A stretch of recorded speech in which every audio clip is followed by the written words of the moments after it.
미국 중앙은행 연준이 기준금리를 예상대로 동결했습니다. 기준금리는 4.25에서 4.5%로 이는 시장의 예상에 부합하는 수치였습니다. 연준은 이번 기준금리 동결은 고용 둔화와 물가 상승이라는 이중 위험이 모두 증가했다고 판단했다며 동결 이유를 설명했습니다. 미국과 중국이 이번 주 스위스에서 첫 통상 협상을 진행합니다. 베센트 장관은 폭스뉴스와의 인터뷰에서 스위스에서 중국 대표단을 만날 것이라며 양국은 공통의 이익을 갖고 있다고 밝혔습니다. 중국 상무당 역시 전 세계의 기대, 중국의 이익 모두를 충분히 고려한 끝에 협력에 동의하기로 결정했다고 밝혔습니다. 트럼프 정부가 인공지능 반도체 수출 통제 정책을 철회할 계획이라고 블룸버그 로이터 통신 등이 보도했습니다. 앞서 로이터 통신은 지난달 트럼프 정부가 국가별 등급에 따른 AI 반도체 수출 통제 시스템을 폐지하고 정부 간 협상 방식으로 대체하는 방안을 검토하고 있다고 보도한 바가 있습니다. 밤사이 뉴욕 증시에서 있었던 일 쉽고 빠르게 전해드리겠습니다. 안녕하세요. 글로벌 증시 와이드 진행의 이연아입니다. 미국 연방준비제도에서는 예상대로 기준금리를 동결했습니다. 3회 연속으로 동결을 한 건데요.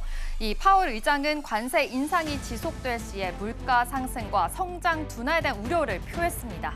한편 뉴욕 증시는 미중 무역 협상에 대한 기대감과 트럼프 행정부가 AI 칩 규제를 풀 수 있다라는 소식에 함께 증시가 힘을 받아가는 모습이었습니다.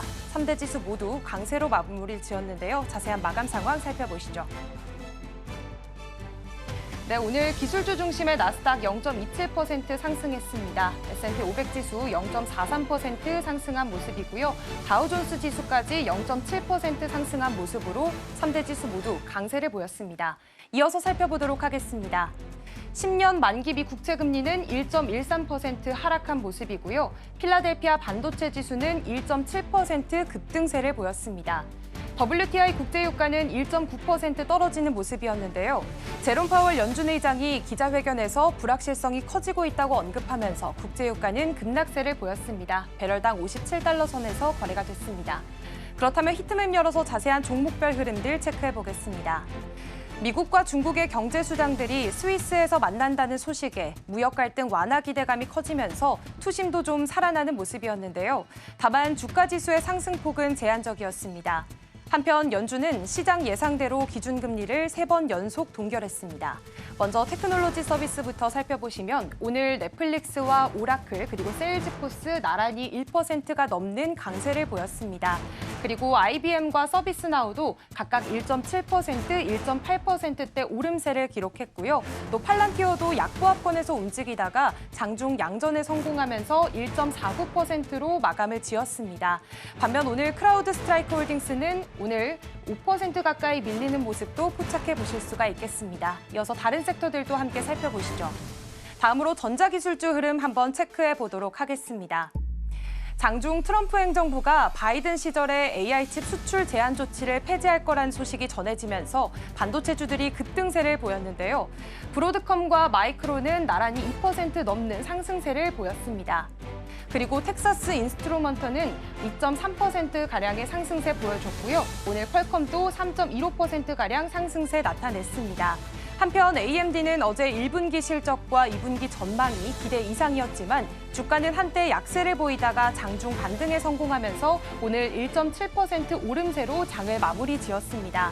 반면 아리스타 네트워크스는 오늘 5% 가까이 밀리는 모습도 한번 확인해 보실 수가 있겠고요. 실적은 괜찮았지만 2분기 이후 성장 둔화를 경고하면서 조심스러운 모습을 보였습니다. 또 현재 화면상에는 자세히 보이진 않지만 슈퍼 마이크로 컴퓨터도 실적 부진에 한때 6% 넘게 빠졌다가 낙폭을 줄이면서 1.4% 하락으로 마감했습니다. 이어서 살펴보시죠.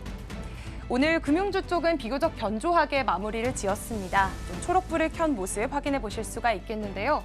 버크셔 해서웨이와 비자 오늘 1.15%에서 0.62% 상승세 보여줬고요. 마스터카드도 1.31% 상승해 줬지만 웰스파고는 오늘 0.41% 약보합권에서 거래를 마무리했습니다. 다음으로 살펴보시죠.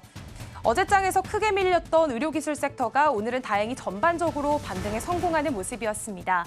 미중 무역 협상에 대한 기대감이 시장 전반의 투심을 끌어올린 덕분인데요. 일라이릴리 오늘 소폭이지만 0.2% 상승해주는 모습이고요. 또 에브비와 에보트 그리고 머크까지 오늘 강보합권의 흐름 보여줬습니다. 그리고 존슨앤존슨은 1.8% 강세를 나타내면서 장을 마쳤습니다. 이어서 살펴보시죠. 오늘 특히 눈에 띈 종목은 디즈니였습니다. 시장 예상치를 뛰어넘는 호실적 발표에 주가가 10% 넘게 급등을 했고요. 디즈니 플러스 가입자 증가와 아부다비 테마파크 건설 계획까지 발표하면서 시장의 기대감을 키웠습니다. 한편 우버의 경우에는 올해 1분기 매출이 시장 기대치를 밑돈 영향으로 주가가 2% 넘게 하락했는데요. 장중 한때 낙폭이 6.6%까지 넘게 확대되기도 했습니다. 이어서 M7 마감 상황도 살펴보도록 하겠습니다. 오늘 애플 1.14% 하락하면서 196달러 선에서 거래를 마무리했습니다. 애플이 AI 검색이 앞으로 구글 같은 기존 검색 엔진을 대체할 거라고 밝히면서 시장에 큰 충격을 줬습니다. 애플의 에디큐 부사장이 구글의 반독점 재판의 증인으로 나와 이런 발언을 했는데요. 이 영향으로 애플 주가도 알파벳과 함께 약세를 보였습니다. 다음으로 엔비디아는 오늘 3.1%가량 상승세 보여줬습니다. 트럼프 행정부의 칩 수출 제한 종료 소식에 엔비디아가 막판에 급반등을 연출했습니다. 한편 젠슨왕 CEO는 중국의 AI 칩 수요가 폭발적으로 늘고 있다며 미국 정부의 수출 금지 정책에 아쉬움을 나타냈는데요. 젠슨왕은 우리가 시장을 포기하면 화웨이 같은 강한 기업들이 그 자리를 채울 것이라며 AI 기술의 글로벌 표준을 미국이 꼭 주도해야 한다고 강조했습니다. 특히 중국 시장이 앞으로 500억 달러 규모로 커질 거라면서 이 기회를 놓치는 건 단순히 매출만 잃는 게 아니라 세금, 일자리, 기술 발전까지 모두 놓치는 거라고 경고했습니다. 엔비디아는 현재 AI 반도체 시장 점유율이 90%에 달하지만 중국 수출 제한으로 성장 기회를 잃고 있는 상황입니다. 오늘 마이크로소프트도 0.01% 아주 소폭으로 상승해줬습니다. 오픈 AI가 기업 구조를 바꾸려는 움직임을 보이는 가운데 최대 투자사인 마이크로소프트가 중요한 변수로 떠올랐습니다. 디인포메이션 보도에 따르면 오픈 AI는 마이크로소프트와 나누는 매출 비중을 절반으로 줄이려고 하고 있는데요. 마이크로소프트는 이에 반대하면서 협상이 쉽지 않은 상황입니다. 현재 계약상 오픈 AI는 2030년까지 매출의 20%를 마이크로소프트에 주기로 돼 있는데 이번에 이걸 10%로 낮추고 AI 에이전트에서 나오는 수익은 아예 제외하자는 제안을 한 것으로 알려졌습니다. 오늘 아마존은 2%가량 급등세 보여줬습니다. 188달러 선에서 거래가 됐는데요. 아마존의 자율주행차 자회사인 죽스가 최근 충돌 사고 이후 소프트웨어 리콜에 나섰습니다. 죽스는 라스베이거스에서 로보택시가 승용차와 부딪힌 사고를 계기로 자율주행 소프트웨어를 개선했고 이번 리콜은 270대 차량을 대상으로 진행했는데요. 문제 해결을 위해 업데이트도 모두 완료됐다고 밝혔습니다. 이와 함께 죽스는 내년부터 로보택시 생산을 크게 늘릴 계획입니다. 캘리포니아에 새 공장을 짓고 수천 대 규모로 제작해 상업 서비스에 투입할 예정인데요. 라스베이거스와 샌프란시스코에서 본격적으로 서비스가 시작될 예정입니다. 이어서 살펴보도록 하겠습니다. 오늘 알파벳의 주가가 7.26%로 큰 폭으로 하락했습니다. 미국 법무부가 구글의 광고 기술 사업인 애드엑셀을 즉각 매각하라는 명령을 법원에 요청하면서 투자 심리가 위축이 됐고요. 여기에 애플이 사파리를 AI 기반 검색 엔진으로 바꿀 가능성까지 나오면서 불안감이 더 커졌습니다. 구글은 사파리의 기본 검색 엔진 자리를 지키기 위해 매년 약 200억 달러를 애플에 지급해 왔는데요. 만약 이 협력이 깨진다면 구글의 광고 수익에도 큰 타격이 예상됩니다. 시장에서는 구글의 시장 지배력이 흔들릴 수 있다는 불안감이 커지면서 알파벳은 오늘장에서 급락세를 보였고요. 다음으로 메타플랫폼스 1.62% 상승세 보여줬고 테슬라도 0.32%대 강보합권에서 거래를 마쳤습니다. 테슬라의 중국산 전기차 판매가 지난달에도 부진을 이어가면서 벌써 7개월째 감소세를 보이고 있습니다. 중국 승용차협회에 따르면 4월 테슬라의 중국 내 판매량은 전년 같은 기간보다 6% 줄어든 약 5만 8천 대였는데요. 특히 모델 3와 모델 Y 판매는 전달보다 25% 넘게 떨어졌습니다. 반면 최대 경쟁사인 비아디는 같은 기간 판매가 19% 넘게 늘었습니다. 테슬라는 중국 시장 점유율을 지키기 위해 저가형 모델 Y 출시를 준비 중이고 유럽과 미국 시장에서도 판매 부진을 만회하기 위한 다양한 전략을 고민하고 있습니다. 다음으로는 글로벌 주요 이슈들 살펴보겠습니다. 미국 연방준비제도가 현지 시간 7일 기준금리를 4.25에서 4.5%로 동결했습니다. 이는 트럼프 행정부의 관세 정책이 경제에 미칠 영향을 좀 더 지켜보겠다는 신중한 입장을 유지한 결과인데요. 트럼프 대통령은 물가 급등은 없을 거라며 파월 연준 의장에게 금리 인하를 강하게 압박해왔지만 연준은 여전히 고용시장과 물가 상승 압력을 이유로 인하를 미루고 있습니다. 시장 역시 연준이 다음 6월 회의까지 금리를 동결할 가능성이 크다고 보고 있는데요.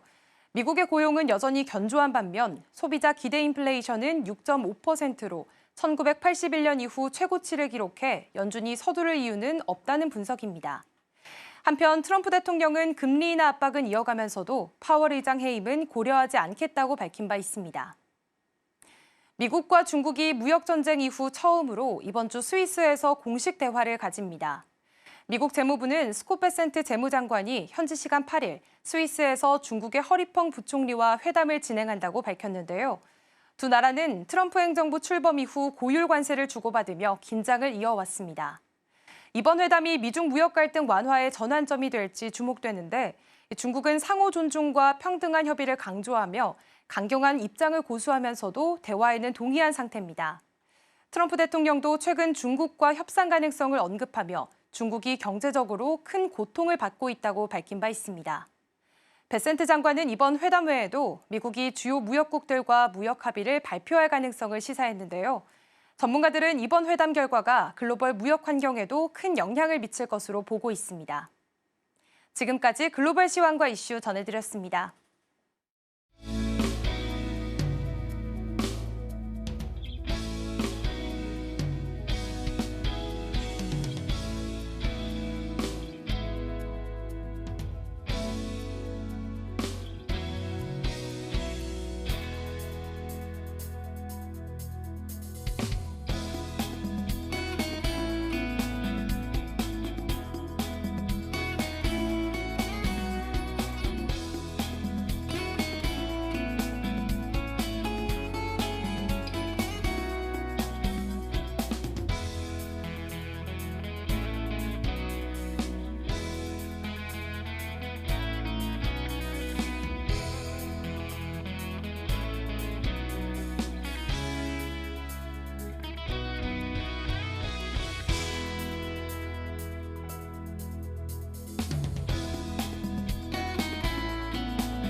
네, 글로벌 마켓 리뷰 본격적으로 시작하겠습니다. 오늘은 기업공시연구소 변영희 대표와 함께합니다. 어서 오세요. 네, 반갑습니다.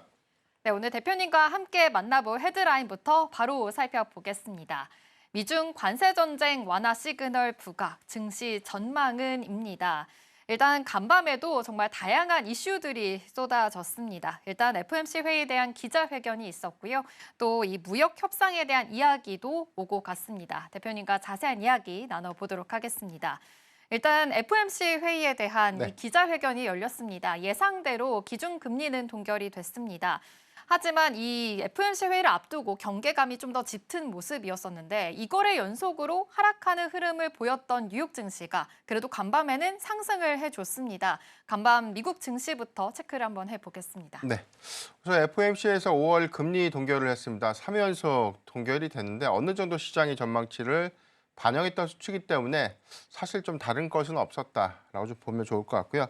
여기 더해서 이 파월 의장의 메시지가 사실 좀 더 중요했는데 결론만 좀 말씀드리면 다소 좀 매파적인 금리 동결이다라는 평가가 좀 나오고 있죠. 이 부분은 경제 전망에 관련된 불확실성들을 언급을 했는데 스태그플레이션에 관련된 우려감들, 특히나 고율가, 고물가, 저성장 기조에 관련된 우려감들은 관세 정책의 실현으로 인해서 그 영향도를 예측할 수 없다라는 부분들을 일부 좀 반영하지 않았나라고 좀 볼 수가 있겠고요. 이런 부분들에 관련해서는 뭐 고용과 성장 그리고 물가에 부정적인 영향을 줄 수도 있다라고 좀 언급을 했기 때문에 사실 뭐 종합적인 내용들을 보면 트럼프 대통령에 대한 이 관세 정책이 불거지고 난 이후에 현실화가 좀 되고 난 이후에 이 연준에 그동안 좀 우려했던 어떤 사항들을 일부 좀 반영했던 내용들이기 때문에 사실 기자회견에서 뭐 특별하게 좀 더 매파적인 어떤 기조라고 좀 보기에는 어렵지 않나. 저는 개인적으로 그렇게 좀 판단을 해볼 수 있겠고요. 다만 이런 어떤 시장의 어떤 이런 우려감들 과연 이제 그렇다면은 언제쯤 금리 인하의 명확한 시그널을 좀 제시해 줄 수 있을까? 이게 좀 중요한 단서가 좀 될 것 같은데 일단 뭐 경제 전망에 관련된 어떤 사항들을 보고 유연하게 좀 대처하겠다라는 일관된 흐름들을 미 연준이 좀 보여주고 있기 때문에 세부적인 어떤 의사록이 공개되는 뭐 다음 달의 경우에는 오히려 이런 부분들에 관련된 향후의 어떤 이 전략들과 어느 정도에 관련된 연준의 방향성을 좀 확인할 수 있지 않을까라고 볼 수가 있겠고요. 장 후반에 나왔던 어떤 이슈가 이 수급을 좀 되돌리면서 상승 전환을 하게 된 배경이었는데 이게 뭐였냐면 미국이 국가 등급별로 지금 규제하고 있는 AI 반도체 수출 규제를 완화할 수 있다라는 블룸버그 통신의 어떤 보도가 있었습니다. 이거는 뭐 명확하게 미국의 공식 입장 여부에 대한 뭐 확인은 좀 더 필요하겠지만 이런 것들이 지금 이번 주에 이 중국과 이 무역 회담을 좀 앞두고 있는 상황에서 스탠스에 약간의 어떤 완화 기조를 좀 보인 것이 아닌가라는 그런 기대 요인들이 좀 있기 때문에 이런 부분들이 매파적 금리 동결에도 불구하고 기술주 중심의 반등을 좀 이끌어온 어떤 계기로 좀 이어지지 않았나라고 좀 볼 수가 있겠고요. 이 여파 때문에 엔비디아가 3%대 상승을 마감했는데 다만 좀 차이가 좀 있었다면 알파벳이 7.2% 정도 급락을 했어요. 해당된 내용을 보면 애플이 기존의 이 검색 엔진 서비스 부분들에 관련된 전환을 시도할 수 있다는 언급이 좀 나오고 여기에 대해서는 AI가 기존의 검색 엔진을 좀 대체할 수 있다는 부정적인 어떤 발언들이 일부 좀 영향을 줬는데 제가 생각할 때는 그런 영향들보다는 지금 미국 법무부가 구글의 광고 기술 사업이죠. 이 에드엑스에 관련된 이 법원의 이 강제 매각 관련된 어떤 요청을 다시금 좀 했다 이런 부분들을 기술주가 현재 이 크롬에 관련된 매각 이슈 이후에 에드엑스에 관련된 강제 매각에 관련된 리스크가 재차 수급 중의 어떤 부담으로 반영되지 않았나라고 좀 판단해보고 있습니다. 네, 지금 말씀해 주신 대로 지금 매파적인 금리 동결에도 불구하고 시장은 반등을 해줬습니다. AI 수출 규제 완화에 대한 이야기도 나오고 있고요. 또 기업별로 주가 흐름까지도 짚어봤는데요. 세부적으로 하나하나 또 따져보도록 하겠습니다. 일단 연방준비제도에서 예상대로 기준금리 동결을 했습니다. 또 말씀해 주신 대로 매파적인 이 금리 동결이기도 하고 올해는 그래도 뭐 2회 이상 동결을 네. 금리 이제 인하를 좀 네네. 예상을 하고 있기도 한데 사실은 지금 이제 스탠스는 변화가 없는 상황이기도 합니다. 앞으로의 금리 인하 이게 또 굉장히 중요할 것이다라고 언급해 주신 만큼 앞으로의 행보는 어떻게 될 것으로 전망하고 있을까요? 네, 우선 관세 정책에 대해서 기존의 연준 위원들의 스탠스는 지속적으로 좀 유지가 좀 되고 있다라고 좀 보는 게 명확할 것 같고 이 부분은 최근에 뭐 인플레이션에 관련된 수치가 관세에 관련된 영향들을 크게 좀 반영하지 못했어요. 우리가 확인됐던 뭐 4월 CPI라든가 PPI 경우에도 네. 시장 전망치보다 크게 좀 웃돈 그런 모습들은 좀 아니었고 오히려 유가가 하락했기 때문에 5월 PPI 지수에 관련된 영향도가 조금 더 낮아질 수 있지 않을까. 해당되는 어떤 물가 지표에 관련된 우려감들이 수치상으로는 다소 완화가 좀 될 수 있지 않을까라는 기대 요인들이 좀 반영이 될 수 있겠고 다만 이 상호관세가 약 뭐 90일 정도 유예가 좀 된 상태죠. 향후에 이 부분들이 현실화가 좀 되거나 장기화가 좀 된다는 전제라면 연준의 입장에서는 조금 더 부담의 요인으로 좀 작용을 좀 하겠지만 지금 상호관세에 관련된 국가별 협상이 현재 좀 진행되고 있는 측면들을 고려해 본다면 이 영향들이 전 중장기 관점에서는 좀 다소 제한적이지 않을까라고 볼 수가 있겠습니다. 여기도 해서 최근에 발표됐던 1분기 GDP 확정치 수치를 보면 성장률이 0.3% 정도 둔화가 좀 됐는데 이런 부분들은 관세 회피에 관련된 수입 물량들이 증가됐던 요인들이 일시적으로 좀 반영됐던 그런 흐름이다라고 좀 해석하면 좋을 것 같고요. 여기다 해서는 뭐 소비 시그널이 1.8% 증가됐던 부분들 이 부분 역시나 경기 침체에 관련된 우려감들을 일부 좀 쇠퇴시키는 시그널이기 때문에 일단 견조한 경제 성장 지표들은 뭐 크게 훼손된 것은 아니다라고 좀 평가가 좀 되고 있고 여기서 뭐 고물가 기조가 명확하게 좀 확인되고 있는 그런 시그널이 현재는 좀 보여주고 있지는 않지만 향후에 관세가 정말 현실화가 좀 되면서 국가별 상호관세가 좀 부과가 좀 되는 그런 부분들이라면 고물가 기조가 사실상 어떤 이 전반적인 인플레이션의 어떤 부담으로 작용할 수는 있지 않을까. 다만 이제 이런 부분들에 대한 완화 가능성들이 조금 더 이제 높은 측면들을 좀 고려를 해야 될 것 같고요. 여기 대해서 뭐 점도표에 관련된 발언도 기존이죠. 뭐 4.25에서 4.5% 정도를 유지하겠다고 밝힌던 부분들 이 부분 역시나 기존에 제시했던 점도표 이외 정도로 추가 상향되지 못했던 점은 좀 아쉽지만 대다수의 어떤 전문가들의 어떤 의견들 좀 종합해 보면 한 7월부터 본격적인 금리 인하의 가능성들이 재차 좀 높아졌던 부분들. 페드워치의 경우에는 6월에 금리 동결 가능성을 70%로 좀 제시했는데 7월 금리 인하 가능성들이 80% 이상 좀 나왔고요. 특히나 골드만삭스가 7월과 9월, 10월 달에 금리 인하 점도표상에서 2회가 아니라 3회 이상 정도로 좀 제시가 됐기 때문에 하반기부터는 본격적인 금리 인하에 관련된 어떤 기대 요인들이 추가적인 어떤 수급을 좀 이끌 수 있지 않을까. 변수의 요인은 국가별 상호관세에 관련된 협상을 마무리되는 어떤 시점에 완화 가능성들도 크게 주목을 좀 해봐야 되지 않을까라고 좀 판단해 보겠습니다. 네, 경제 성장에 대한 지표들은 너무 우려할 사항까지는 아니다라고도 언급은 해주셨는데 그래도 다른 이제 기업들로 봤을 때는 하반기부터 금리 인하를 좀 본격화하지 않을까라는 이야기들이 나오고 있으니까 이거에 대한 기대감도 조금은 있는 상황이다라는 점 포착해 보시면 될 것 같습니다. 이 와중에 그래도 이 상호 관세에 대한 이슈는 끊이지 않고 있는 상황입니다. 이번 주에 미국과 중국이 이제 스위스에서 만나게 됩니다. 무역과 경제에 대한 이야기 이제 회담을 본격적으로 시작을 하게 될 텐데요. 아무래도 이 관세 전쟁에 대한 기대감이 굉장히 높아진 상황입니다. 이때 어떤 이야기가 나올지, 어떤 스탠스를 취하게 될지가 굉장히 중요할 것 같습니다. 지금 트럼프는 145% 관세를 선제 처리하진 않겠다. 이런 이야기까지 나오고 있는 상황이거든요. 이에 대해서는 어떻게 판단을 하고 계실까요? 네. 일단 중국에 대한 이 고율화 관세부가 사실상 그 수치를 좀 정말 적용할 것인가. 네. 물론 이제 현재 발효가 좀 된 상태이기 때문에 이게 장기화가 좀 될 것인가라는 부분들에 대한 명확한 해석점은 좀 달라질 수 있는데 다만 지금 미국이 중국에 대한 고율의 관세를 부과를 현실화했지만 역시나 뭐 미국의 입장에서도 중국산 뭐 히토류라든가 이런 부분에 관련된 수출 통제 부분들에 대한 영향을 장기화가 좀 된다면 타격이 좀 불가피하다는 그런 관점에서 해석을 좀 해봐야 될 것 같고 다만 강대강 기조가 좀 완화될 수 있는 시그널들이 재차 좀 부각이 됐다는 점 특히나 이번 주에 스위스에서 이 무역회담이 좀 개최가 좀 되고 있네. 뭐 베센트 재무장관이 좀 참석을 하고요. 미국의 무역 대표부 대표가 좀 참석을 합니다. 여기서 뭐 중국의 경우에는 허리평 국무원 부총리가 좀 참석을 하는데 상당히 중국 안에서에 관련된 어떤 의사결정 영향력을 갖춘 인물이 참석을 해서 좀 회담을 좀 주도한다는 관점에서 보면 일단 뭐 상징적인 의미를 놓으면서 뭐 강대강 기조가 좀 크게 완화될 수 있는 그런 가능성은 조금 더 높아지지 않을까라고 좀 볼 수가 있겠습니다.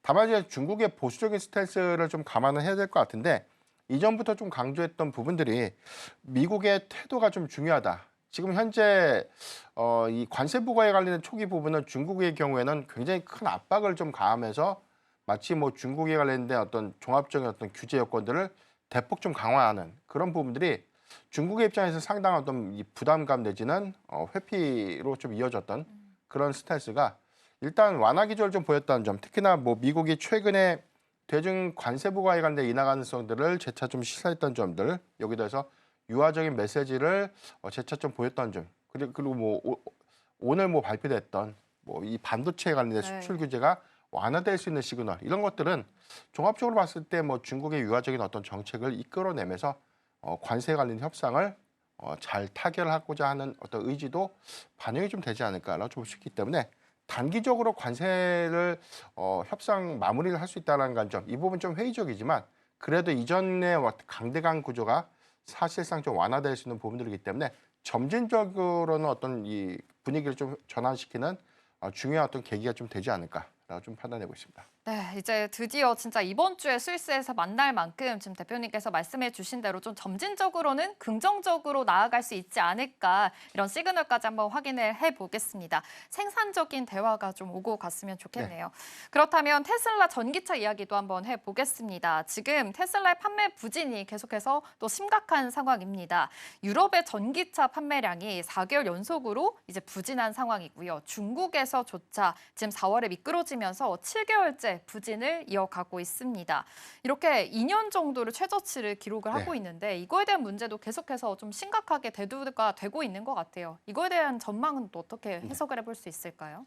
지난 1분기 실적을 보면 뭐 시장의 전망치, 특히나 뭐 판매량이 좀 감소됐던 부분들은 우리가 테슬라 실적을 통해서 좀 확인을 했는데 네. 세부 데이터를 보면 종합적인 어떤 전기차 캐즘이 지속된 것이 아니라 유럽의 경우에는 오히려 판매량이 35% 정도가 좀 증가됐습니다. 다만 테슬라의 경우에는 유럽 내 판매량이 43% 정도가 좀 감소됐는데 반면에 뭐 중국의 뭐 비아디라든가 독일의 폭스바겐 같은 이런 이 자동차 기업들에 대한 전기차 판매량이 크게 좀 증가됐던 부분들. 중국을 좀 논외로 하더라도 폭스바겐의 약진이 확인됐던 점들이 테슬라의 상대적인 어떤 부담으로 좀 작용될 수 있겠고 여기서 종합적으로 1분기 실적에서 확인됐던 내용들, 판매량이 좀 둔화된 계기들은 기존의 주력 차종에 대한 노후화 부분들, 상대적으로 비아디라든가 폭스바겐의 경우에는 저가형 신차를 출시하면서 초기에 판매량들을 좀 끌어올리는 그런 역량으로 좀 이어졌었고 4월 데이터가 좀 중요했던 부분들이 3월부터 이 주력 차종이죠. 모델 Y의 신차가 출하가 좀 본격화됐던 부분들이었기 때문에 이 부분이 실적에 좀 기여 효과로 좀 이어지지 않을까라는 기대감들이 사실 4월 데이터에서도 좀 반감이 됐습니다. 그러니까 2년 내 최저치를 좀 기록을 했는데 독일과 영국에서는 판매량이 46% 그리고 62% 크게 좀 급감하는 모습을 좀 보였기 때문에 상대적으로 해당되는 자리를 비아디가 좀 차지했던 부분들 이런 것들은 테슬라의 뼈아픈 어떤 상황을 좀 대변하고 있지 않나라고 볼 수가 있겠는데 중요한 점은 지금 이 모델 Y 신차의 경우에 이 출하량이 현재까지는 좀 굉장히 미미한 수치입니다. 그래서 지금 독일의 유럽 안에서에 대한 공급량들이 명확하게 좀 확인되는 어떤 시점들은 한 6월 정도가 좀 돼야 될 것 같고요.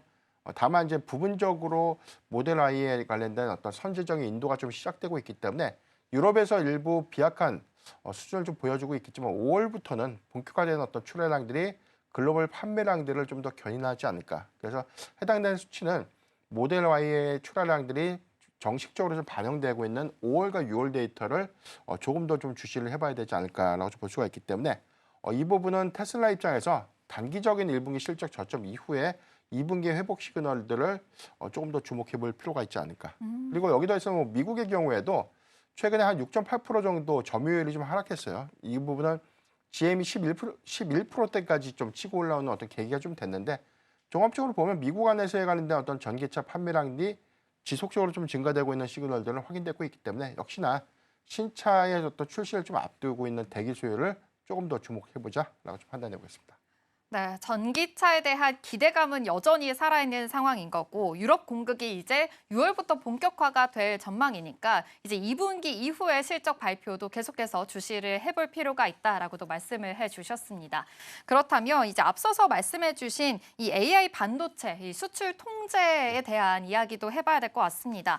지금 반도체 수출 통제가 있었는데 좀 폐기를 하겠다라는 방침이 나왔습니다. 굉장히 또 호재로 좀 작용을 할 것 같은데 아무래도 지금 필라델피아 반도체 지수에서도 1.7% 상승하는 흐름까지도 보였었거든요. 지금 엔비디아도 가장 큰 타격을 받았었잖아요. 좀 이거에 대한 앞으로의 이제 전망이 바뀔 것 같습니다. 어떻게 생각하실까요?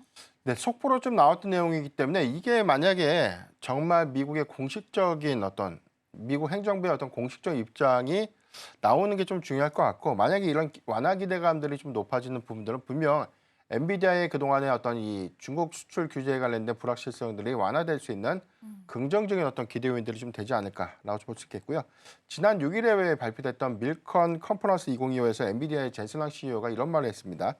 엔비디아의 저사양 H20 칩에 대한 중국 수출 규제가 이 부분이 장기화되는 것에 대한 비판이 좀 있었는데 중국에 대한 수출 규제가 중국의 AI 시장을 단기적으로 확장시키는 계기가 좀 될 것이고 해당 데에서는 향후 한 3년 이내에 500억 달러 이상의 시장을 중국이 좀 가져갈 수 있다라고 좀 경고를 했기 때문에 이 부분이 뭐 부연되면서는 뭐 해당되는 수출 규제가 좀 완화되어야만 미국의 일자리가 좀 늘어날 수 있고 미국의 막대한 이익을 가져올 수 있다라고 좀 반영을 했어요. 근데 또 추가적인 코멘트들 내용들을 보면 뭐 명확한 좀 비판이라기보다는 그래도 미국 행정부의 어떤 정책을 좀 존중을 한다, 결정을 존중한다라는 코멘트를 좀 담았기 때문에 강도 높은 좀 비판이다라고 좀 보기는 어렵지만 다만 지금 엔비디아 입장에서는 전체 매출 포지션 한 9% 정도에 차지하고 있는 중국 시장을 장기적으로 좀 상실될 수 있는 우려감들. 여기 더해서는 뭐 화웨이가 해당돼서 이 저사양 AI 칩에 관련된 출시를 이번 달에 좀 진행을 하죠. 어센드 910C인데 이게 지금 H100 칩의 전체적인 어떤 성능이 한 50에서 70% 정도를 좀 구현할 수 있다라고 이야기는 좀 나오고 있지만 초기에 중요한 부분들은 생산 수율이 얼마만큼 올라갈 수 있는가, 전반적으로 H20 칩을 충분히 좀 대체할 수 있는 수량을 좀 뽑아낼 수 있는가, 아니면 성능을 좀 구현할 수 있는가라는 관점에서 회의적인 시각이 좀 높다는 점. 그리고 최근에 또 나왔던 부분들이 H100 수준과 좀 맞물리는 어센드 910D의 개발을 좀 본격화했다. 이 부분에 대한 어떤 부분들이 엔비디아의 어떤 일부 노이즈가 좀 됐는데, 종합적으로 보면 910D의 경우에는 기술 격차 관점에서 3에서 한 4년 정도 소요가 좀 된다는 부분들, 특히나 이런 부분들이 초기 수율을 완전하게 좀 잡을 수 있는 가능성들을 굉장히 좀 회의적으로 보는 시각들이 좀 많기 때문에 당분간 엔비디아의 독주 체제는 이어질 수밖에 없다라고 좀 보는 게 명확하지 않을까. 다만 이런 기조에서 미국이 중국에 대한 이 반도체 수출 규제를 크게 좀 완화될 수 있는 그런 가능성들이 좀 더 높아진다면 엔비디아 전반적인 어떤 AI 모멘텀들은 재차 노이즈 완화가는 관점에서 수급이 유입될 수도 있지 않을까라고 좀 판단해 보겠습니다. 네. 지금 이 국가별 등급에 따라서 AI 반도체 수출 통제 계획, 이 폐기 방침이 나온 상황입니다. 이제 본격적으로 국가별 등급을 어떻게 할지 좀 세부적인 상황이 나올 예정인데, 그래도 여러 노이즈들을 조금은 해소할 수 있는 모멘텀이 될 수 있으니까 이 점도 참고해 보시면 좋을 것 같습니다. 그렇다면 마지막으로 이제 간밤에 알파벳 주가가 8% 가까이에 빠졌습니다. 지금 애플과 이슈가 있었기 때문인데요. 이 애플 서비스 책임자인 에디큐가 이 AI 검색 엔진이 조금 더 대두될 것이다, 이렇게 얘기가 나왔습니다. 사실 애플을 이제 아이폰을 사용하는 사용자들은 이 사파리를 키면서 바로 구글을 만나보게 되잖아요. 근데 이런 엔진이 AI로 대체가 된다는 건 좀 악재로 발견이 될 것 같거든요. 이 앞으로의 전망 어떻게 보실까요? 그런데 이제 그 AI 검색 엔진을 또 대체할 수 있는 회사가 과연 이제 애플이 대체할 수 있을까? 이 관점에서 해석을 해봐야 될 것 같은데, 구글이 현재는 뭐 시장을 좀 더 선도하고 있다고 보는 게 맞죠. 다만 우리가 지난 시간에 한번 언급했던 반독점 소송이 현재 좀 진행 중에 있어요. 여기에서 뭐 구글의 크롬에 대해서 그동안 끼어 팔기 논란이 있었죠. 삼성과 애플에 대해서 해당되는 검색 엔진을 독보적으로 탑재할 수 있는 이 부분이 잘못됐다고 해서 크롬을 매각해야 된다라는 어떤 이 강제 매각 명령 관련된 어떤 이슈가 재차 좀 부각이 됐었고요. 이 부분이 사실 재차 한 차례 애플이 언급했던 부분들을, 기존의 검색 엔진을 AI가 대체할 수 있다라는 부분들이 논의가 좀 됐는데, 정확하게 오늘 급락하게 된 사유는 아까도 한 번 더 언급을 좀 드렸던 것처럼 구글의 광고 기술 사업에 관련된 이 애드X에 관련된 매각 이슈가 한 번 새롭게 좀 더 부각됐던 부분들이 오히려 이 낙폭을 좀 더 확대시키는 계기가 좀 되지 않았나. 지금 현재 애프터마켓에서는 다시금 뭐 상승 전환을 좀 했기 때문에 이 충격이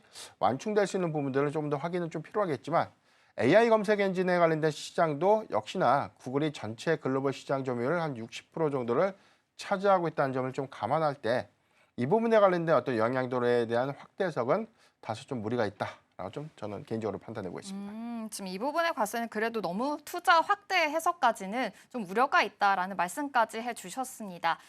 그렇다면 지금 FOMC 회의에 대한 결과도 나왔고, 좀 앞으로의 투자 포인트도 굉장히 중요할 것 같습니다. 지금 간밤에 그래도 반등하는 흐름까지 가졌잖아요. 좀 긍정적인 영향이 그래도 확인이 됐다라고도 볼 수 있을 것 같은데, 앞으로의 좀 투자 포인트를 세워본다면요? 네, 일단 뭐 시장이 우려했던 FOMC에 관련된 매크로 수급 경계감들은 뭐 해소가 된 것이 맞고요. 여기도 해서는 이 중국에 대한, 중국이라고 좀 지칭하지 않았지만 반도체 수출 규제에 관련된 부분들을 완화할 수 있다라는 가능성들이 재차 좀 부각이 됐던 점, 이 부분은 기술주 중심의 수급 전환을 좀 이끌기에는 좀 충분한 명분이 좀 되지 않을까라고 볼 수가 있겠고, 더군다나 이번 주말에 스위스에서 중국과에 대한 이 무역 협상들에 대한 이 성과를 단기적으로 너무 기대할 필요는 없겠지만, 이전처럼 굉장히 좀 고착되고 장기화될 수 있는 어떤 우려감들이 완화될 수 있는 부분들을 분명 전체적인 어떤 시장의 상황들을 유리하게 좀 끌고 갈 수 있지 않을까. 더군다나 환율이 지금 하락을 좀 하고 있죠. 국내 증시의 경우에도 이 뭐 일시적인 어떤 요인 여부는 조금 더 체크는 좀 더 필요하겠지만, 대체적인 어떤 시장의 흐름들은 이전에 관세에 관련된 어떤 리스크가 크게 좀 반영됐던 부분들을 완충시키면서 점진적인 어떤 회복 기조를 보이고 있다는 점, 이 점도 잘 참고를 하면 좋을 것 같습니다. 네. 지금 앞으로 있을 이벤트들도 꽤 많습니다. 이번 주에 중국과 미국과의 이제 스위스에서 회담도 개최가 될 예정이고 환율에 대한 이슈까지 있으니까 이 점도 잘 참고해 보시면서 투자 포인트 세워보시면 좋을 것 같습니다. 글로벌 마켓 리뷰는 여기서 마무리하도록 할게요. 기업공시연구소 변영희 대표와 함께했습니다. 고맙습니다.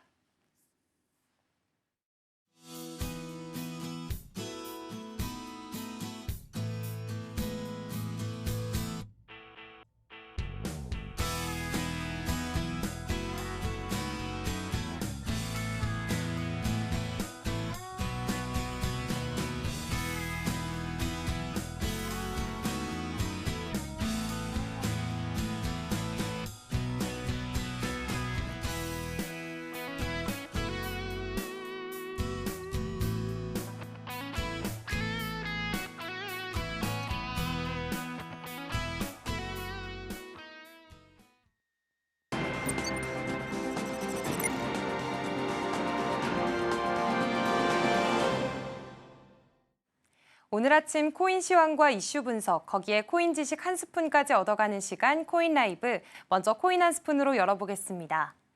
코인하면 제일 먼저 떠오르는 이름들 바로 비트코인과 이더리움입니다. 이 두 코인은 코인 시장에서도 정말 대표적인 대장주라고 할 수 있는데요. 그런데 이렇게 유명하긴 해도 사실 서로 어떤 차이가 있는지 또 왜 만들어졌는지는 좀 헷갈리실 수 있을 것 같습니다. 그래서 오늘은 이 두 코인이 처음 세상에 나온 이후부터 차근차근 풀어보고 특히 이더리움은 어떤 특징을 가지고 있는지 또 요즘 시장에서는 어떤 이슈들이 있는지까지 자세히 살펴보려고 합니다. 먼저 비트코인부터 간단히 짚고 넘어가겠습니다. 비트코인은 2009년에 처음 세상에 나왔는데요. 그때는 글로벌 금융위기로 전 세계가 정말 큰 혼란을 겪고 있었습니다. 비트코인은 바로 그때 정부나 은행 같은 중앙기관 없이도 돈을 주고받을 수 있는 화폐 시스템을 만들겠다며 등장했습니다. 비트코인을 만든 사토시 나카모토의 아이디어는 정말 단순하면서도 굉장히 혁신적이었는데요. 바로 누구도 통제할 수 없는 디지털 화폐, 이게 핵심이었습니다. 그래서 지금도 비트코인은 디지털 금이라고 불리면서 가치 저장 수단으로 많이 알려져 있습니다. 미국에서 비트코인 ETF가 승인되면서 투자자들의 관심이 더 커지고 있고 몇몇 나라에서는 아예 법정화폐로 쓰려는 움직임도 보이고 있는데요. 다만 비트코인은 결제 수단이라기보다는 가치 저장, 그러니까 디지털 금고 같은 역할에 더 가깝다는 점이 중요한 포인트입니다. 이 부분이 이더리움과의 큰 차이점입니다. 이제 본격적으로 이더리움 얘기를 해볼까요? 이더리움은 2015년에 등장을 했는데요. 만든 사람은 비탈릭 부테린이라는 러시아계 캐나다 청년이었습니다. 더 놀라운 건 이 아이디어를 처음 생각해냈을 때 그의 나이가 고작 19살이었다는 겁니다. 비탈릭은 어릴 때부터 수학과 컴퓨터에 정말 뛰어난 재능을 보였고 고등학교 때는 이미 비트코인 매거진을 운영하면서 업계에서 꽤 유명한 인물이었습니다. 비탈릭은 비트코인이 그냥 돈만 다루는 게 좀 아쉽다고 생각을 했대요. 그래서 만든 게 바로 스마트 컨트랙트입니다. 이게 뭐냐면 조건이 맞으면 자동으로 실행되는 계약입니다. 예를 들어 부동산 계약을 한다고 할 때 복잡한 서류나 공증 절차가 없어도 블록체인 안에서 계약이 자동으로 처리되도록 만든 건데요. 이 스마트 컨트랙트 덕분에 이더리움은 단순한 코인에서 그치지 않고 디지털 계약과 애플리케이션이 돌아가는 이 플랫폼으로 발전을 했습니다. 실제로 요즘 NFT나 디파이, 블록체인 게임 같은 것들이 다 이더리움 기반으로 만들어지고 있습니다. 예를 하나 들어보면 나이키는 이더리움 기반의 NFT 신발을 출시했는데요. 이게 실제 신발과 연결되는 디지털 자산이고요. 또 JP모건 같은 대형은행도 이더리움 블록체인을 활용해서 글로벌 결제 시스템을 시험 가동하기도 했습니다. 이더리움의 가장 큰 특징은 바로 플랫폼 코인이라는 점인데요. 플랫폼이 뭐냐면 쉽게 말해서 여러 가지 프로그램이나 앱이 올라갈 수 있는 디지털 놀이터 같은 공간이라고 생각하시면 됩니다. 이더리움은 비트코인과 다르게 블록체인 기술을 단순히 거래 기록만 저장하는 데 그치지 않고요. 다양한 앱이나 서비스까지 올릴 수 있는 틀로 활용되고 있습니다. 그리고 이더리움은 솔리디티라는 프로그래밍 언어를 쓰는데요. 이 언어 덕분에 개발자들이 스마트 컨트랙트 같은 걸 비교적 쉽게 만들 수 있습니다. 예를 들어 경매 시스템을 만든다고 하면 기존에는 경매 주최자가 있었고 규칙도 정했지만 누군가 편법을 쓰거나 담합을 하며 문제가 생기잖아요. 그런데 스마트 컨트랙트를 활용하면 주최자가 따로 필요가 없고 프로그램 코드로만 경매가 진행됩니다. 이렇게 사람이 개입할 틈이 없으니까 부정행위를 미리 막을 수 있는 겁니다. 그리고 이더리움은 처음엔 비트코인처럼 작업 증명 방식, 그러니까 채굴을 통해 보상을 주는 구조였는데요. 2022년 9월 15일부로 완전히 지분 증명 방식으로 전환했습니다. 이게 왜 중요하냐면요. 작업 증명은 채굴할 때 전기를 정말 많이 써서 환경오염 문제로 비판이 많았거든요. 그런데 지분 증명은 방식이 다릅니다. 코인을 가지고 있는 사람들 중에서 무작위로 검증자를 뽑아서 보상을 주는 구조라서 전기 사용량이 훨씬 적습니다. 비탈릭 부테린도 보안성, 효율성, 그리고 환경 문제까지 다 고려했을 때 지분 증명이 훨씬 낫다고 판단을 한 겁니다. 비탈릭 부테린은 단순한 개발자라기보다는 철학자 같은 인물입니다. 그는 블록체인이 단순히 돈을 버는 수단이 아니라 신뢰와 투명성을 바탕으로 한 새로운 디지털 사회 인프라가 돼야 한다고 늘 강조해 왔는데요. 처음에 이더리움을 제안했을 때 비트코인 커뮤니티에서는 이건 말도 안 된다라며 회의적인 반응을 보였습니다. 하지만 비탈릭은 포기하지 않고 끝까지 밀어붙여서 결국 오늘날의 이더리움을 만들어냈습니다. 정말 대단한 집념이죠. 그리고 요즘에는 이더리움이 너무 복잡해졌다는 걸 본인도 인정하고 합의 알고리즘을 더 단순하게 만들고 새로운 가상머신도 구상하면서 계속 발전하려고 노력을 하고 있습니다. 물론 이더리움도 완벽하지는 않습니다. 첫 번째 문제는 바로 속도랑 가습인데요. 2021년 NFT 열풍 때는 거래 한 번에 수수료가 $100가 넘기도 했고요. 지금도 거래가 몰리면 네트워크 지연이 자주 발생합니다. 두 번째는 보안 문제인데요. 대표적인 사건이 바로 2016년 더 다오 해킹 사건입니다. 이때 스마트 컨트랙트의 허점을 노려 약 5천만 달러어치의 이더리움이 해킹을 당했고 그 사건 때문에 이더리움과 이더리움 클래식으로 갈라지게 됐습니다. 요즘에는 경쟁 심화도 큰 이슈입니다. 솔라나나 아발란체 같은 플랫폼들이 속도도 빠르고 수수료도 저렴해서 강력한 경쟁자로 떠오르고 있는데요. 최근 보고서에 따르면 이더리움 개발자 수는 조금 줄고 있고 반대로 솔라나 같은 플랫폼은 개발자가 빠르게 늘고 있다고 합니다. 마지막으로 정리를 해보자면 이더리움은 단순히 가격만 보고 판단할 코인은 아니라는 생각이 듭니다. 앞으로 얼마나 많은 프로젝트들이 이더리움 기반으로 나올지 또 이게 우리 실생활에 얼마나 더 가까워질지 그게 훨씬 더 중요한 포인트인데요. 특히 요즘 주목받는 건 바로 지난 시간에 말씀드린 레이어 2 기술입니다. 이건 속도랑 비용 문제를 크게 개선할 수 있는 기술이라서 앞으로 이더리움의 성장에 정말 큰 역할을 할 걸로 기대되고 있습니다.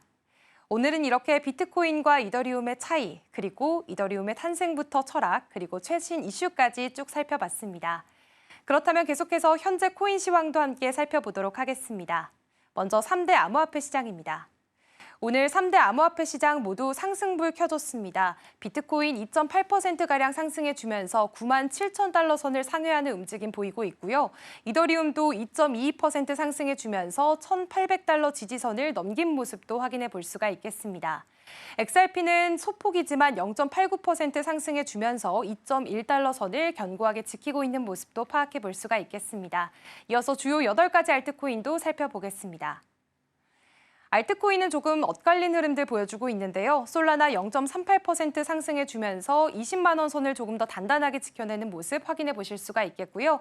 도지코인은 0.04% 소폭 상승해줬고 에이다는 1.6%대 낙폭 그렸고 체인링크도 0.36% 하락세 보였습니다. 이어서 살펴보도록 하겠습니다.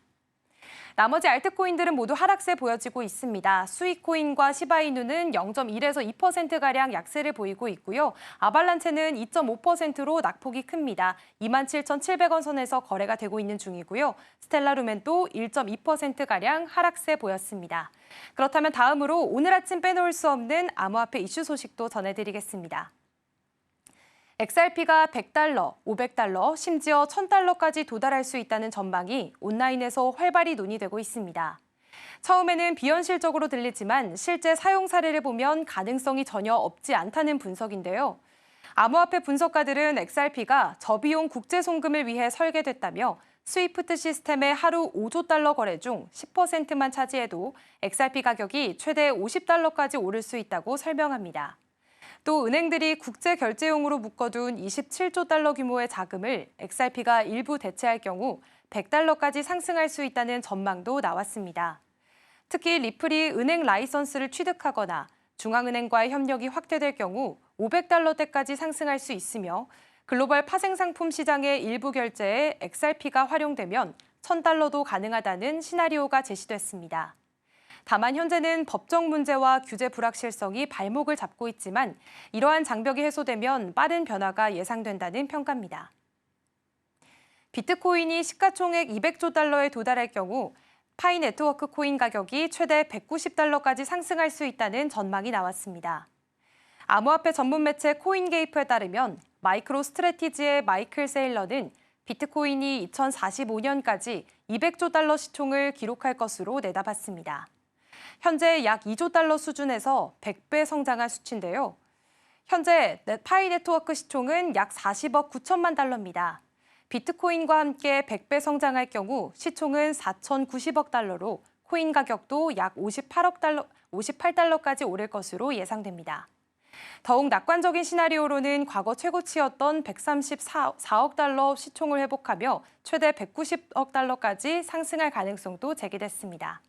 다만 이런 상승세의 전제 조건은 대형 거래소 상장인데요. 현재는 활용도가 제한적이지만 글로벌 결제 플랫폼 반사와의 파트너십 등으로 실생활 사용이 늘고 있어 상장 기대감이 커지고 있습니다. 이더리움이 7일 팩트라 업그레이드를 성공적으로 완료했습니다. 이번 업그레이드는 스테이킹 간소화와 지갑 기능 개선에 초점을 맞추며 블록체인 효율성을 크게 높였습니다. 코인데스크에 따르면 이번 하드포크는 7일 오전 시작돼 약 13분 만에 완료됐습니다. 가장 눈에 띄는 변화는 스테이킹 한도가 기존 32 이더리움에서 2048 이더리움으로 대폭 늘어난 점입니다. 이를 통해 대규모 스테이킹 사용자들은 이제 단일 노드로도 스테이킹이 가능해졌습니다. 또한 지갑 기능이 스마트 컨트랙트처럼 작동하도록 개선돼 사용자들은 이더리움 대신 스테이블 코인으로 수수료를 지불하거나 자동 결제 시스템을 설정할 수 있게 됐습니다. 이외에도 밸리데이터 투표 최적화, 블록 데이터 처리 개선 등 총 9가지 기능이 새롭게 적용됐습니다. 전문가들은 이번 업그레이드가 이더리움 생태계의 경쟁력을 한층 강화할 것으로 기대하고 있는데요. 업계는 향후 이더리움 가격 반등에도 긍정적인 영향을 미칠지 주목하고 있습니다. 암호화폐 전문 매체 코인텔레그래프에 따르면 도지코인이 미국 M1 통화 공급의 30%를 점유할 경우 최대 35달러까지 상승할 수 있다는 과감한 전망이 나왔습니다. 이는 현재가인 약 0.17달러 대비 2만% 넘는 상승폭입니다. 현재 도지코인은 0.17달러 선을 지키기 위해 고군분투 중이며 인도, 파키스탄 간 긴장 등 지정학적 리스크로 투자 심리가 위축된 모습입니다. 단기적으로는 0.164달러가 핵심 지지선으로 이를 밑돌 경우 추가 하락도 우려됩니다. 하지만 장기적으로는 미 연방준비제도의 통화 완화 정책과 M1 공급 확대가 도지코인 같은 위험 자산에 긍정적으로 작용할 것이란 분석도 나왔습니다. 특히 현물 ETF 승인과 기관 자금 유입 등 근본적 변화가 동반된다면 큰 반등 가능성도 기대되고 있는데요. 다만 단기적으로 하락 압력이 여전해 투자자들의 신중한 접근이 요구됩니다. 지금까지 코인라이브였습니다.